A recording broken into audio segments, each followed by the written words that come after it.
একসময় জোর করে দখল করে 10 কিলোমিটার দীর্ঘ খুদিয়া খালে বাঁধ দিয়ে মাছ চাষ হতো।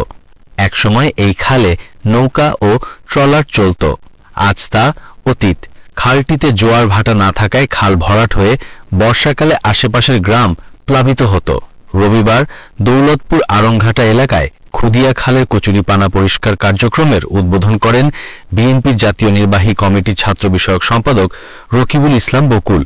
স্থানীয়দের সহায়তায় গৃহীত এই পরিচ্ছন্নতা কার্যক্রমের মাধ্যমে জলাবদ্ধতা দূরীকরণ, ডেঙ্গু প্রতিরোধে মশা নিয়ন্ত্রণ ও পরিবেশ সুরক্ষা সম্ভব হবে বলে তিনি আশা প্রকাশ করেন। রকিবুল ইসলাম বকুল বলেন, লুটপাটের দিন শেষ, খুদিয়া খাল হবে জনগণের। অতীতে সরকার খাল পুনঃখননের নামে টেন্ডার করেছে, কিন্তু কাজের কাজ কিছুই হয়নি, বরং টাকা লোপাট হয়েছে।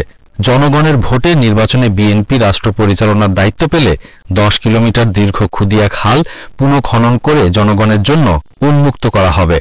খালের দুই পাশে বসতি থাকায় জনগণের সুবিধার্থে কালভার্ট নির্মাণ করা হবে।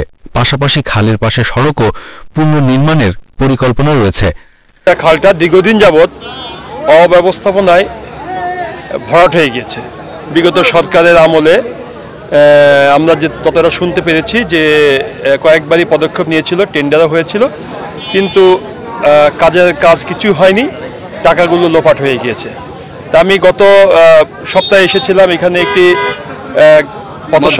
মতবিনিময় সভায় এলাকাবাসীর সাথে।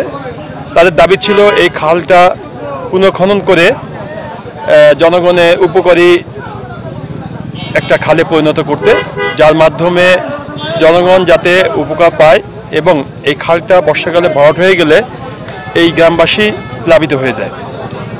তা আমাদের কাছে দাবি জানিয়েছিল। আমরা বলেছিলাম যে আমরা যেহেতু সরকারে নেই আর আগামীতে যেহেতু নির্বাচন অনুষ্ঠিত হতে যাচ্ছে, সেই নির্বাচনে জনগণ যদি আমাদেরকে দায়িত্ব দেয়, ইনশাল্লাহ আমরা সরকারি পর্যায়ে এই খালটা পুনর্খনন করে জনগণের চাহিদা মতো আমরা ব্যবহারের উপযোগী করে তুলব। যেহেতু 10 কিলোমিটার লম্বা অনেক বড় খাল এবং এই খালের দুই পাশে অনেক বসতি আছে, সেই বসতিদের কথা বিবেচনা করে খালের উপরে কয়েকটি কালভার্ট নির্মাণ করতে হবে। সুতরাং এটি আমাদের দলের পক্ষে সম্ভব নয়, এটি সরকারের পক্ষে সম্ভব। তারপরেও আমরা উদ্যোগ নিয়েছি, আমাদের স্বেচ্ছাসেবক দল আছেন, এখানে গ্রামবাসী আছেন, তাদের সহযোগিতায় আমরা যে উদ্যোগটা নিয়েছি সেটি হলো এই খালটা আমরা পরিষ্কার করব এবং যতটা সম্ভব ব্যবহারের উপযোগী করে গড়ে তুলব। কারণ এখানে যাতে বর্ষাকালে পানি জমে প্লাবিত না হয় আর মশা যাতে এখানে বাসা বাঁধতে না পারে। আপনারা দেখেছেন অতিমাত্রায় ডেঙ্গুর প্রভাব বেড়েছে। মশা নিধনও এই প্রকল্পের একটি অংশ। সেই প্রকল্পের অংশ হিসেবে আমরা খালটা পরিষ্কার করার উদ্যোগ নিয়েছি আমাদের দলের উদ্যোগে এবং গ্রামবাসীকে সাথে নিয়ে। আমরা ইনশাল্লাহ আজকে উদ্বোধন করছি। অচিরেই আমরা খালটা যতটা সম্ভব আমরা পরিষ্কার করতে সক্ষম হব গ্রামবাসীকে সাথে নিয়ে।